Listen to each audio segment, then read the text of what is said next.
حامداً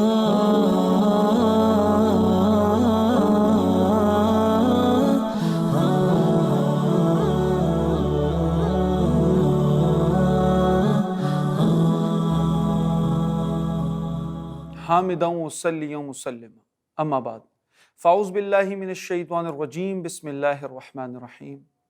تمام تعریفیں اس پاک پروردگار کے لیے ہیں جو خالق کائنات بھی ہے اور مالک شجہات بھی۔ کروڑ درود السلام شفیع امم مولا کل ختم رسول دانہ بل حضور اقدس صلی اللہ علیہ وسلم کی ذات پر اور ان کے آل پر اور ان کے اصحاب پر۔ حضرات گرامی، آج جو موضوع زیر بحث ہے وہ ہے صبر اور شکر۔ حضرات گرامی، آپ کے علم میں یہ بات شامل ہے اور آپ بخوبی اس بات کو جانتے ہیں کہ رمضان کا مہینہ ہے۔ جہاں رمضان کے مہینے میں باقی اوصاف ہمیں نمایاں نظر آتے ہیں، اس میں ایک وصف جو ہمیں بڑھ چڑھ کر نمایاں نظر آتا ہے وہ ہے صبر۔ آخر صبر ہے کیا؟ آخر صبر کس کو کہتے ہیں؟ صبر کا مطلب ہوتا ہے لغوی کے رک جانا، تھم جانا۔ اللہ رب العزت قرآن کے اندر فرماتے ہیں یا ایھا الذین آمنوا استعینوا بالصبر والصلاۃ، یا ایھا الذین آمنوا، اے ایمان والو کہ تم نماز کے ذریعے، صبر کے ذریعے مجھ سے مدد مانگو۔ جب مدد مانگنے لگو تو صبر کیا کرو۔ اللہ کی مدد ضرور آئے گی، اللہ کی مدد سے نا امید نہ ہوا کرو، بلکہ صبر کے ذریعے، نماز کے ذریعے اللہ سے مانگا کرو۔ اور اللہ رب العزت خود آگے فرماتے ہیں ان اللہ مع الصابرین، بے شک اللہ صبر کرنے والوں کے ساتھ ہے۔ بے شک اللہ ان لوگوں کا ساتھ دیتا ہے جو کہ صبر کرتے ہیں۔ اور صبر کے ساتھ اسی کے ساتھ شکر جڑا ہوا ہے۔ جو شخص صبر کرتا ہے وہ شکر ضرور بضرور کرے گا۔ شکر کا کیا مطلب ہے؟ شکر کا مطلب ہوتا ہے اللہ جس حال میں رکھے اس حال میں راضی ہو جانا۔ اس کو کہتے ہیں شکران نعمت۔ جس حال میں میرا رب رکھے اس حال میں انسان کا راضی ہو جانا، یہ شکر ہے۔ اور کفران نعمت کیا ہے؟ جب ہم ایک اللہ کی نعمتوں کا شکر ادا کیسے کرتے ہیں اور انہی نعمتوں کا ہم کفران نعمت کیسے کرتے ہیں؟ ہمارے اللہ رب العزت نے جو بھی ہمیں انعامات دی ہیں، یہ آنکھیں اللہ رب العزت کا گفٹ ہے، یہ زبان اللہ رب العزت کی ایک انعام ہے، یہ کان جس سے ہم سنتے ہیں یہ بھی اللہ رب العزت کا ایک انعام ہے۔ Don't use Allah's gift in bad deeds۔ اگر ہم اپنی آنکھیں بے حیائی میں استعمال کرتے ہیں تو یہ ناشکری ہے۔ اگر ہم زبان سے وہ بولتے ہیں جو میرے رب کو ناپسند ہے تو یہ ناشکری ہے۔ ہم کان سے وہ چیزیں سنتے ہیں جس کے میرے رب نے کان پیدا نہیں کیے تھے تو یہ ناشکری ہے۔ شکر حضرات گرامی اس چیز کا نام ہے کہ آنکھیں وہی دیکھیں جس کو آپ کا رب دکھانا چاہے، زبان وہ بات بولے جو آپ کا رب اس سے بلوانا چاہے، کان اس چیز کو سنے جو آپ کا رب آپ کو سنوانا چاہے۔ اس کو کہتے ہیں ایک چیز کا شکر ادا کرنا اور اس کا کفران نعمت نہ کرنا۔ اس کے اندر سب سے بڑی جو ہمارے ہاں مثال ہے، ایک انسان مسلمان بنتا کب ہے؟ جب وہ سبمیشن آف لائف کرتا ہے، جب وہ کمپلیٹ سبمیشن کرتا ہے، اپنے آپ کو سرخم تسلیم کر دینے کا نام مسلمان ہونا ہے۔ جب ایک انسان اپنے آپ کو مسلمان کہتا ہے تو اپنے تمام خواہشات، حاجات، ڈیزائرز، وانٹس کو خادم بنا دیتا ہے، عبد بنا دیتا ہے۔ پھر اس کی کوئی خواہش نہیں ہوتی، پھر وہ اللہ کی خواہش ہوتی ہے۔ پھر اس کی کوئی مرضی نہیں ہوتی، مرضی صرف اللہ کی ہوتی۔ وہ کوئی غلام تھا نا، اس سے پوچھا گیا ہاں بھائی کیا پہنو گے؟ اس نے کہا وہی جو مالک پہنائے۔ بولا کیا کھاؤ گے؟ بولا وہی جو مالک کھلائے۔ بولا کیا پیو گے؟ بولا جو مالک پلائے۔ کیا پہنو گے؟ بولا جو مالک پہنائے۔ کہا تمہاری کوئی اپنی مرضی ہے؟ نہیں ہے۔ کہا غلام بھی ہو اور پھر مرضی بھی ہو تو غلام پر مرضیاں نہیں جچتی۔ ہم اللہ رب العزت کے غلام ہیں، عبد ہیں، ہماری اپنی مرضی نہیں ہوتی۔ مرضی وہی ہے جو میرے خالق کی مرضی ہے، چاہت وہی ہے جو میرے رب کی چاہت ہے۔ اور انسان اپنے کمال کو پہنچتا ہی تب ہے جب وہ اللہ کی چاہت میں اپنی چاہت کو مسخ کر دے۔ دیکھیں، ایک اللہ کی چاہت ہے، ایک آپ کی چاہت ہے۔ اپنی چاہت کو ترک کر کے اللہ کی چاہت کا اختیار کرنا، اللہ کی منشا پر زندگی گزارنا، یہ ہے اسلام کا مقصد، یہ ہے مسلمان۔ اور آج ہمارے یہاں ایک مختلف سلوگنز اٹھائے جاتے ہیں کہ I have a freedom of speech، I have a freedom of expression، میری مرضی، میں جو کروں، میرے پاس فریڈم آف سپیچ ہے۔ ایک مسلمان کے پاس کوئی فریڈم آف سپیچ نہیں ہوتی۔ مسلمان فریڈم آف ایکسپریشن نہیں ہے، میں عبد ہوں، میرا ہر ایکسپریشن، میرا ہر بول وہ ہونا چاہیے جس میں میرے رب کی رضا ہو، میرا ہر عمل وہ ہونا چاہیے جس میں میرے رب کی رضا ہو، میرا ہر کام وہ ہونا چاہیے جس میں میرے رب کی رضا ہو۔ اور پھر مسلمان کون ہے؟ جو صبر کرتا ہے، جو اللہ کے معاملات پر شکر کرتا ہے، یہ اسی سے ریلیٹڈ ہے کہ انسان شکر کرے گا تو وہ رب کی رضا پر چلے گا، وہ جس حال میں رب اس کو رکھے گا تو وہ شکر۔ عموماً آج کل کے بچے ڈپریشن اور انزائٹی کا شکار ہوتے ہیں، کہتے ہیں کہ حضرت بڑی ڈپریشن ہے، لوگ آتے ہیں سوال کرتے ہیں ڈپریشن کا شکار ہے، انزائٹی ہے۔ اگر آپ یہ چیز شکرانے نعمت سٹارٹ کر دیں، آج اپنی زندگیوں میں شکر کو لے آئیں، تو آپ کی زندگی سے ڈپریشن کی کوئی جگہ نہیں رہے گی۔ ڈپریشن کیا ہے؟ آپ کہیں گے کہ میں یہ کرنا چاہتا تھا وہ نہیں ہوا، میرے یہ ایمز ایمبیشنز تھے، میں یہ کرنا چاہتا تھا وہ نہیں ہوا، I have planned for it, I have struggled for it, I have worked hard for it، میں نے اتنے پلانز کیے، میں نے گروپ آف پیپل جمع کیے لیکن مجھ سے نہیں ہوا۔ جب آپ یہ سمجھیں گے یہ کیوں نہیں ہوا، اگر اس میں اللہ کی مرضی تھی تو کوئی مسئلہ نہیں۔ آپ نے محنت کی، کامیاب نہیں ہوئے، تو ان مسلمان کیا کہتے ہیں؟ میری رب کی چاہت یہ تھی، ایک میری چاہت ہے، ایک رب کی چاہت ہے، میں چاہتا تھا ہو نہیں ہوا تو اس میں میری رب کی منشا ہے، تو اس کو پھر اس چیز پہ ڈپریشن نہیں ہوگی، انزائٹی نہیں ہوگی، برا نہیں مانے گا، کہے گا میرا رب چاہتا ہے تو اس میں میرے لیے بہتر ہی ہوگا۔ حضرت علی فرماتے ہیں یا اللہ میں تجھ سے اس لیے نہیں مانگتا کہ مجھے کچھ تجھ سے چاہیے کیونکہ تم مجھ سے بہتر جانتا ہے کہ میری کیا حاجت ہے، میں تو اس لیے مانگتا ہوں کیونکہ تجھے مانگنا اچھا لگتا ہے۔ تو ذات گرامی آپ کی زندگی میں کیا ہو رہا ہے، کیا ہونا چاہیے، اللہ knows best for you and he think more for you than yourself، تو ہمیشہ اللہ پر امید رکھیں، اللہ سے کبھی نا امید نہ ہو۔ تو یہ بھی شکر ہے، اور مسلمان کبھی بھی ناشکری نہیں کرتا، کبھی بھی نا امید نہیں ہوتا، کبھی بھی ڈی موٹیویٹ نہیں ہوتا، اور بہترین مسلمان وہ ہے جو دوسرے کی تکلیف کو محسوس کرتا ہے۔ رسول اللہ صلی اللہ علیہ وسلم فرماتے ہیں کہ تمام امت کیا ہے، کمثل جسدی، کہ یہ کمثل جسدی ہے، یہ ایک جسم کی مانند ہے۔ کبھی یہ آپ نہیں کہہ سکتے کہ بھائی الحمدللہ میں ٹھیک ٹھاک ہوں، میری آنکھ میں تکلیف ہے باقی مجھے کوئی مسئلہ نہیں، الحمدللہ میں ٹھیک ٹھاک ہوں بس میرے پیٹ میں درد ہے باقی میں بالکل چست درست ہوں، ایسا نہیں ہوتا۔ جب آپ کی آنکھ میں تکلیف ہوتی ہے the whole body bears consequences، آپ کے پوری جسم کو تکلیف ہوتی ہے۔ آپ کے پیٹ میں درد ہو، کہیں نہ کہیں آپ کے پورے جسم اس کی اطلاعات پہنچتی ہے کہ ہاں آج پیٹ میں تکلیف ہے۔ تو ایسا کبھی نہیں ہو سکتا کہ انسان کہ ہاں میرا پیر بھی ٹوٹا ہوا ہے لیکن الحمدللہ میں ٹھیک ٹھاک ہوں، ایسا نہیں ہوتا۔ زندگی جسم کے ایک عضو میں مسئلہ ہے تو پورے جسم اس کی تکلیف محسوس کرتا ہے۔ میرے رسول اللہ صلی اللہ علیہ وسلم فرماتے ہیں کہ کہیں بھی کسی مسلمان کو تکلیف ہو تو دوسرا مسلمان اس کے تکلیف کو محسوس کرتا ہے، کیونکہ ایک جسم کی مانند ہے، سارے مسلمان ایک جسم کی مانند ہے۔ کوئی بھی مسلمان ہی وہی ہے جو دوسرے کی تکلیف کو محسوس کرے، دوسرے کے درد کو محسوس کرے۔ اور رسول اللہ فرماتے ہیں کہ لا یؤمن احدکم، تم میں سے تب تک کوئی مومن نہیں ہو سکتا جب تک کہ وہی چیز اپنے لیے پسند نہ کرے جو کہ اپنے مسلمان بھائی کے لیے پسند نہیں کرتا۔ تو مسلمان ہوتا وہی ہے جو صبر اور شکر کے ساتھ اپنی زندگی گزارتا ہے۔ اب قرآن کیا کہتا ہے؟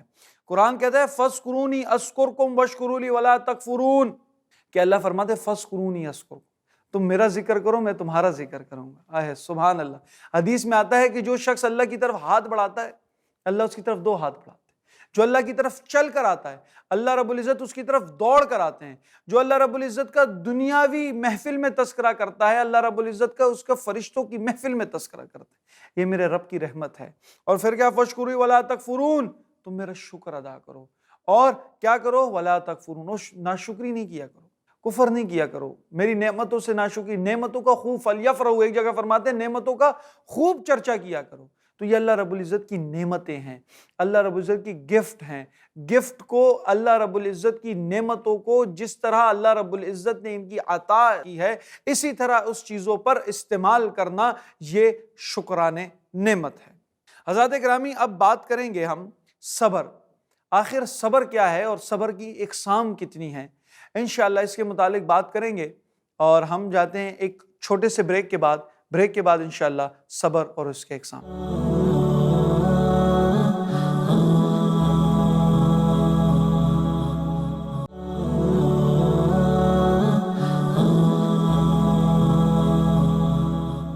Welcome back. ہم بات کر رہے تھے کہ صبر کی اقسام کے اوپر، آخر صبر کیا ہے اور صبر کی کتنی اقسام ہیں۔ عموماً جب ہم بیان کرتے ہیں تو کہتے ہیں صبر کی 3 اقسام ہیں۔ کون کون سی قسم ہے؟ سب سے پہلا صبر علی المعاصی، صبر علی العطات، صبر علی المصیبہ۔ یہ 3 اقسام ہے کہ سب سے پہلے قسم پر بات کرتے ہیں صبر علی المعاصی کس کو کہتے ہیں۔ صبر علی المعاصی حضرات گرامی، صبر معاصی کا مطلب ہوتا ہے کہ گناہوں سے صبر کرنا۔ جب ہم اس دنیا کے اندر رہ رہے ہیں اللہ رب العزت فرماتے ہیں دنیا کیا ہے؟ یہ دنیا مچھر کا پر ہے، یہ دنیا مکڑی کا جالا ہے، یہ دنیا ایک دھوکے کا گھر ہے۔ جب ہم اس دنیا کے اندر رہتے ہیں ہم دنیاوی خواہشات میں مبتلا ہو جاتے ہیں، ہم دنیاوی ڈیزائرز کے اندر، وانٹس کے اندر اس میں ایسے انڈلج ہو جاتے ہیں کہ ہم اپنا اصل مقصد بھول جاتے ہیں۔ تو صبر المعاصی کیا ہے؟ گناہوں سے صبر کرنا، اور یہ بڑا مشکل کام ہے۔ جب ہم اس دنیا کے اندر رہتے ہیں تو انسان اچھائی کی طرف موٹیویٹ کم ہوتا ہے بلکہ برائی کی طرف زیادہ ہوتا ہے۔ کیوں؟ سوسائٹی بھی لگی ہوئی ہے اور گو ود دا ٹرینڈ بہت آسان ہے، ٹرینڈ سے الگ ہٹ کر کوئی کام کرنا بڑا مشکل ہوتا ہے۔ انسان کہتے ہیں نا گو ود دا فلو، تو گلو ود دا فلو بڑا آسان ہے۔ ایک سوسائٹی ایک ڈگر جا رہی ہے، سوسائٹی ایک کام کر رہی ہے جس کو وہ غلط مانتی ہے اور ہم سب اس کے ساتھ آسانی سے چل جاتے ہیں۔ ٹرینڈ فالوورز ہیں، کوئی چیز سوشل میڈیا پر دیکھی اس کو شیئر کر دیں گے، ٹرینڈ بنا دیں گے، نہ سوچیں گے اچھی ہے بری ہے، کیونکہ ہم ٹرینڈ فالوورز ہیں، we are not a trend setters. ہمیں چاہیے کہ کیونکہ کام مشکل ہے، صبر کرنا پڑتا ہے، گناہوں سے رکنا پڑتا ہے۔ ایک سوسائٹی ہے، دوسرے ہمارے ہاں ابلیس شیطان سر مبین ہے، عدو مبین ہے، چھپا ہوا دشمن ہے، کھلا دشمن ہے۔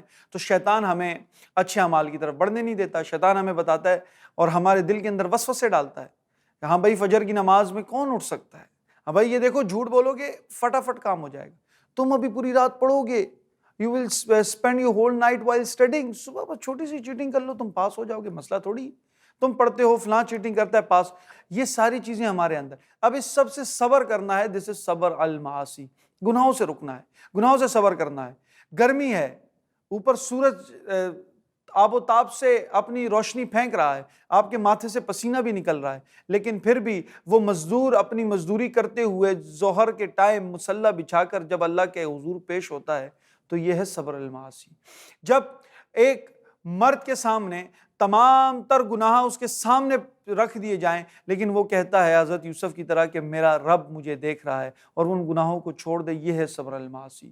جب ایک چھوٹا بچہ جب سکول میں جاتا ہے اور دیکھتا ہے کہ تمام لوگ چیٹنگ سے پاس ہوتے ہیں لیکن وہ چیٹنگ کو چھوڑ کر کے میرا رب اس سے ناراض ہوتا ہے، وہ محنت کر کے پیپر پاس کرتا ہے، یہ ہے صبر المعاصی۔ وہ روزے دار جس کے سامنے تمام اشیاء خورد و نوش موجود ہوں، وہ پیاسا بھی ہو پانی موجود ہو، وہ بھوکا بھی ہو کھانا موجود ہو، کھانا بھی اعلیٰ سے اعلیٰ موجود ہو، لیکن وہ نہیں کھاتا کیونکہ میرے رب کی رضا نہیں ہے، یہ ہے صبر المعاصی۔ وہ لڑکا جو رشوت دے کر اپنا کام کرا سکتا ہو، نوکری حاصل کر سکتا ہو، لیکن وہ نوکری اعلیٰ عہدے پر حاصل نہ کرے بلکہ محنت سے کام کرتا رہے، بھلے اللہ کے راضی کرنے میں لگ جائے، یہ ہے صبر المعاصی، گناہوں سے صبر کرنا، جو کہ بڑا مشکل کام ہے۔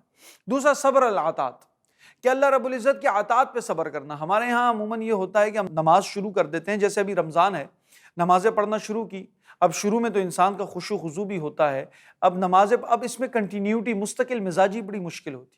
آپ نے نماز پڑھنا شروع کی، آپ کہیں گے الحمدللہ میں 5 وقت کی نماز پڑھوں گا، لیکن بعد میں انسان ہے، طبیعت بدلتی ہے تو وہ کہتا ہے کہ آج فجر رہ گئی، لیٹ سویا تھا، یہ ہے صبر الاطاعت۔ وہ اطاعت کرتا ہے، وہ یہ نہیں دیکھتا کہ میں رات کو دیر سے سویا تھا، یا آج سردی زیادہ ہے یا آج گرمی زیادہ ہے، اس سے نماز نہیں چھوٹتی۔ وہ صحابہ کرام کا زمانہ تھا، جب اذان کی آواز آتی تھی اللہ اکبر اللہ اکبر، تو وہ کہتے تھے اگر ہم کیل بھی ٹھوک رہے ہوتے تھے تو ہم ہتھوڑا روک لیتے تھے، کہتے اب یہاں سے اللہ کا قانون شروع ہو گیا ہے۔ یہ ہے صبر الاطاعت، کہ ہمارے یہاں اعمال میں مستقل مزاجی ہو، کوئی جھوٹ نہ بولے کہ میرے رب کی اطاعت ہے، حالانکہ سچ بولے تاکہ اس کا رب اس سے راضی ہو جائے، یہ ہے صبر الاطاعت۔ آخری صبر المصیبہ، مصیبت پر صبر کرنا ہے۔ مصیبت کیا ہے؟ ہر انسان جب اس دنیا کے اندر رہتا ہے تو کچھ مختلف پریشانیاں اس کے سامنے آتی ہیں، اس کے سامنے کچھ ہرڈلز آتے ہیں، کچھ ٹینشنز آتی ہیں۔ کوئی بھی انسان ایسا نہیں جو یہ نہ کہے کہ مجھے کبھی تکلیف نہیں دیکھی، میں نے کبھی کوئی وقت تکلیف میں نہیں گزارا، مجھے کبھی زندگی میں ہرڈلز پریشانیاں نہیں آئی، مجھے کبھی اسٹرگل کی ضرورت نہیں پڑی۔ نہیں، ہر انسان کو آزمایا جاتا ہے، اس کو تکلیفیں دی جاتی ہیں، لیکن وہ اس مصیبت میں یہ نہ کہے یا اللہ یہ کیا ہو گیا، یا اللہ تو مجھے دیکھتا نہیں، شکوہ نہ کرے، بلکہ اللہ کی رضا میں راضی ہو کر اس کو تسلیم کر لے۔ ہم ہمیشہ مدینہ کی ریاست اور مدینہ کو ایمفیسائز کرتے ہیں، کبھی ہم دیکھیں نا کہ رسول اللہ صلی اللہ علیہ وسلم پر مکہ پر کتنے ظلم و ستم ہوتے تھے۔ عتبہ، شیبہ، اگر آپ طائف کا واقعہ دیکھیں کہ رسول اللہ صلی اللہ علیہ وسلم کو طائف کے اندر جب پتھر مارے گئے، وہ بچے جب رسول اللہ کو پتھر مارتے تو میں کہتا ہوں وہ پتھر بھی روتے ہوں گے کہ ہم تو وہ پتھر ہیں جب رسول اللہ آتے تھے تو ہم جھک کر ان کو سلام پیش کرتے تھے، ہم تو وہ کنکر ہیں جو ابو جہل ہمارے ہاتھوں میں ہمیں تھام کر جب پیچھے چھپاتا تھا تو ہم اعلان کرتے تھے کہ جو تمہارے سامنے ہے یہ رسول اللہ صلی اللہ علیہ وسلم ہے، ہم تو وہ پتھر ہیں، آج ہمیں پتھر رسول اللہ پر لگ رہے ہیں، تب وہ پتھر بھی روتے ہوں گے۔ وہ عرش پر بیٹھا خدا بھی سوچتا ہوگا یہ محبوب کائنات ہے جس کے لیے تمام انسانوں کو اور جس کے لیے تمام دنیا کی تخلیق فرمائی، یہ وہ مصطفیٰ صلی اللہ علیہ وسلم ہے۔ آج وہ طیف پر پتھر کھا رہے ہیں لیکن شکوہ نہیں کرتے، بلکہ کہتے ہیں یا اللہ یہ لوگ مجھے پہچانتے نہیں، ان کی آنے والی نسل میں کچھ لوگ آئیں گے جو مجھے پہچانیں گے، جو مجھے جانیں گے۔ یا اللہ میں رحمت للعالمین ہوں، میں سب کے لیے رحمت بنا کر بھیجا گیا ہوں۔ وہ مکہ کے لوگ جو رسول اللہ صلی اللہ علیہ وسلم کے راستے میں پتھر بچھاتے تھے، کانٹے بچھاتے تھے، نعوذ باللہ ان کو ابتر اور ان کو میجیشین اور ان کو میڈ مین، نعوذ باللہ کیا کیا کہہ کے نہیں پکارتے تھے۔ جب رسول اللہ صلی اللہ علیہ وسلم فتح مکہ ہوتا ہے، ساری دنیا حیران ہے کہ آج ان مکہ والوں کے ساتھ کیا ہوگا۔ یہ تو وہ لوگ تھے جو رسول اللہ صلی اللہ علیہ وسلم کو مانتے بھی نہیں تھے، یہ تو وہ لوگ تھے جنہوں نے معراج کا بھی انکار کیا تھا، یہ وہ لوگ تھے جنہوں نے ہولی پروفٹ صلی اللہ علیہ وسلم کے ساتھ سوشل جرنل بائیکاٹ کیا تھا۔ میرے رسول اللہ فرماتے ہیں کہ جاؤ آج میں نے تم سب کو معاف کر دیا۔ یہ دریائے رحمت بھی دنیا نے دیکھی ہے، یہ ہے صبر المصیبہ، کہ جب آپ کے پاس تکلیف پہنچے تو تکلیف میں ہائے ہائے نہ کریں، بلکہ تکلیف میں کہیں یہ میرے رب کی مرضی تھی۔ تو حضرات گرامی، صبر المصیبہ، صبر العطات اور صبر المعاصی، یہ ہے صبر کی اقسام۔ اسی طرح آزمائش، اللہ رب العزت آزماتا ہے اور ہمیشہ اپنے لوگوں کو آزماتا ہے، جن سے محبت کرتا ہے ان کو آزمایا جاتا ہے۔ اللہ رب العزت خود فرماتے ہیں وَلَنَبْلُوَنَّكُمْ بِالشَّيْءِ مِنَ الْخَوْفِ وَالْجُوعِ وَنَقْصٍ مِنَ الْأَمْوَالِ۔ اللہ رب العزت آزماتے ہیں کن ذریعوں سے؟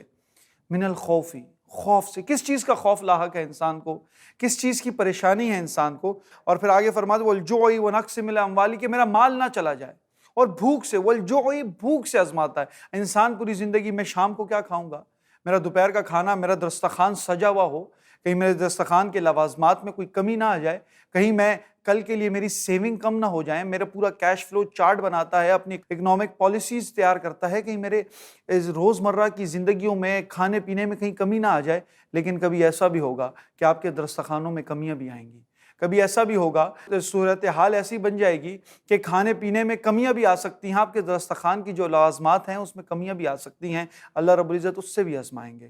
اللہ رب العزت نقص من الاموال، کبھی آپ انسان پورا جب مال کما لیتا ہے تو خوف ہوتا ہے میرا مال نہ چلا جائے اور میرے ایسٹس نہ چلے جائیں، میں نے فلاں جگہ انویسٹمنٹ کی ہیں، کہیں میرے انویسٹمنٹ ڈیفیشٹ نہ ہو جائے، اور پوری زندگی اس چیز میں لگا رہتا ہے کہ میرے مال میں کمی نہ ہو جائے۔ لیکن ہاں کبھی کبھی چلتے بزنس بھی گرا کرتے ہیں، ہاں کبھی آپ تو اپنی تمام تر زندگی لگا کر اس بزنس کو اپنے پیروں پر کھڑا کر دیں، لیکن with a minute of time وہ بزنس زمین دوز بھی ہو سکتا ہے۔ اللہ رب العزت مال کی کمی سے بھی آزماتے ہیں، والانفس، اللہ رب العزت جانوں سے بھی آزماتے ہیں۔ ایسے لوگ جن کو ہم پچھلے رمضان میں چلتے پھرتے دیکھا کرتے تھے، جن کو ہمیشہ مسکراتے ہوئے دیکھا کرتے تھے، آج وہ ہمارے درمیان موجود نہیں۔ یہ نہ ہو کہ کوئی اس دنیا سے چلا جائے تو ہم ہائے ہائے اور دہائیاں دینے لگیں، بس اِنَّ لِلَّهِ وَإِنَّا إِلَيْهِ رَاجِعُونَ، بے شک وہ اللہ کی طرف سے تھا اور اس کو اللہ کی طرف لوٹ کے جانا تھا۔ تو جب انسان ان سب چیزوں کے اوپر صبر کرے گا، وَالثَّمَرَاتِ، کہ بھائی آپ کے ایسٹس ہیں، میری تمام تر میری گاڑیاں، میرے تمام ثمرات، اس چیز میں دن بدن انسان اضافہ چاہتا ہے، کوئی بھی کمی نہیں چاہتا۔ اگر کبھی اس میں کمی بھی آ جائے تو انسان اس پر صبر کرے۔